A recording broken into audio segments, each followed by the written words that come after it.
आरिफ चौधरी साहब भी हमारे साथ मौजूद हैं। आरिफ चौधरी साहब, कल इस्लामाबाद के अंदर ये खबरें काफ़ी ज़्यादा गर्म थी, काफ़ी ज़्यादा इस पर बात की जा रही थी कि जनाब तौहीन पार्लियामेंट तो हुई और पार्लियामेंट के अंदर ये अल्फाजों का इस्तेमाल किया गया। फिर कुछ खबरें टीवी चैनल्स को देके चलवाई गई और उन्होंने चलाई भी कि जनाब 3 लोगों को बुलाया जाएगा, और उसके बाद फिर मिसाल भी दी जाने लगी कि इफ्तिखार अहमद चौधरी साहब एग्जीक्यूटिव ऑर्डर के जरिए बहाल हुए थे। तो जब वो बिल्कुल सही हरकत थी, वो सही चीज थी, जायज इकदाम था, तो कुछ एग्जीक्यूटिव ऑर्डर के जरिए जजेस को घर भी भेजा जा सकता है। बाकायदा 3 लोगों के नाम तो नहीं लिए गए, लेकिन कहा यह गया कि 3 लोगों को बुलाया जाएगा, उनको तौहीन पार्लियामेंट के वाले से पूछगछ की जाएगी। क्या ये पॉसिबल हो सकता है? मैं आपको एक अर्ज करूं कि जो मैंने पहले बात की थी वो उसकी मिसाल ये है कि जो एहतराम का लफ्ज है ना, ये एक बंद डब्बे की तरह होता है।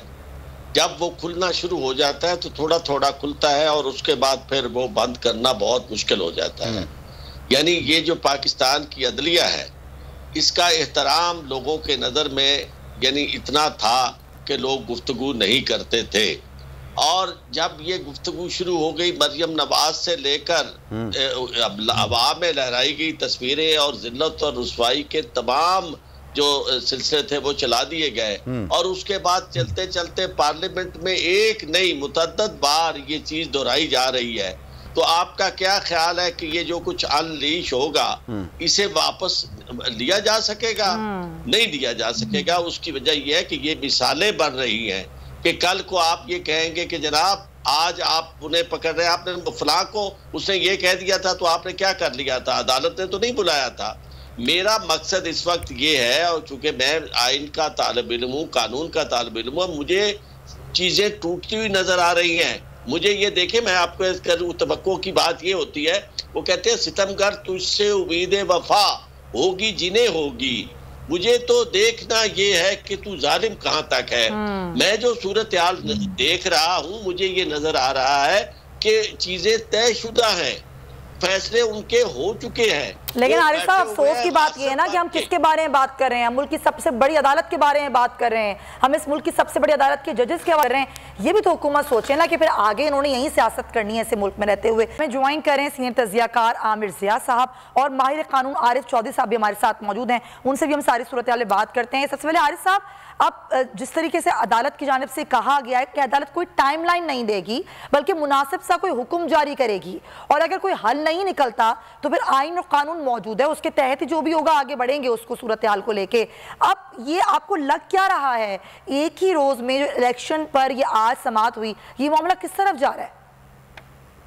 भैया बहुत शुक्रिया। मुझे कुछ ज्यादा तवक्कुआत अब सुप्रीम कोर्ट से नहीं महसूस हो रही। अच्छा। उसकी वजह यह कि जिस तरह की सूरत हाल पैदा की गई थी और जिस तरह नजर आ रहा था बज़ाहिर, यहाँ तो एक एक मिनट जो है वो बहुत इम्पोर्टेंट है, और टाइम लाइन ना देना और उसके बाद ये कहना कि जी मुज़ाकरात ही आप करें, और अगर मुज़ाकरात नहीं होते तो हमारा फैसला भी मौजूद है और आइन भी मौजूद है। आइन भी मौजूद था, फैसला भी मौजूद था, इसके बावजूद पार्लियामेंट के फ्लोर पर खड़े होकर जिस तरह की तौहीन और तजलील सुप्रीम कोर्ट की गई है, उसके बाद मुझे नजर नहीं आता कि वो उस डिटर्मिनेशन में वो कुछ थोड़ा सा पीछे हटे, और ये पीछे हटाने वाली सिर्फ कुव्वत नाफजा हो सकती थी सुप्रीम कोर्ट की। ये मुज़ाकरात का मामला तो हमेशा चीजों को आगे बढ़ाने वाला, लिंगर ऑन करने वाली बात है, और यही उनका केस है। अच्छा। कि जितना वक्त लंबा गुजरता जा रहा है वो अपने तौर पर इसे ढाल के तौर पर इस्तेमाल कर रहे हैं।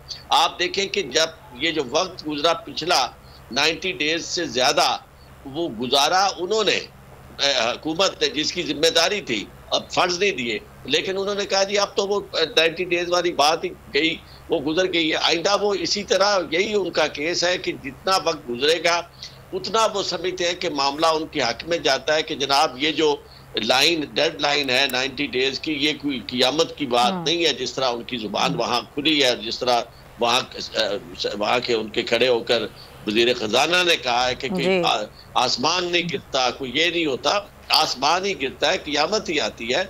उसकी वजह यह है कि आइन की पाबंदी हर एक पर फर्ज है। तो चीजें मुझे कुछ ज्यादा पुरजोश अंदाज में उस तरफ जाती हुई नजर नहीं आती। हाँ, बता यह है कि कल की जो समाअत है वो इससे ज्यादा इम्पोर्टेंट है। ये तो डेफिनेटली वो ज्यादा इम्पोर्टेंट इसलिए कि वो फंड्स फराहमी के हवाले से है। हवाए नफ्स की है हुक्मरानी, लुटेरा कर रहा है पासबानी। बोल न्यूज के मार्केटिंग हेड आकाश राम ताहाल लापता, तफ्तीशी इदारे जवाब देने से कासिर। अहले खाना परेशान, बेटे की जुदाई में माँ गम से निढाल। जो बच्चो हिंदू पर आए थे जो कोन पाकिस्तानी, मुझे मेहरबानी करे पंहिंजो आकाश वापस कयो। हुकूमत से बेकसूर और मुहिब्बे वतन बेटे की बाजियाबी के लिए फरियाद। आकाश राम के अगवा के खिलाफ अहले खाना की जानिब से सुप्रीम कोर्ट में दरख्वास्त दायर। सुप्रीम कोर्ट के चीफ जस्टिस उमर अता बंदियाल से आकाश राम के अहले खाना की जल्द समाअत की इस्तदा। मुश्किल की इस घड़ी में आलमी मीडिया ने भी उठाई आवाज।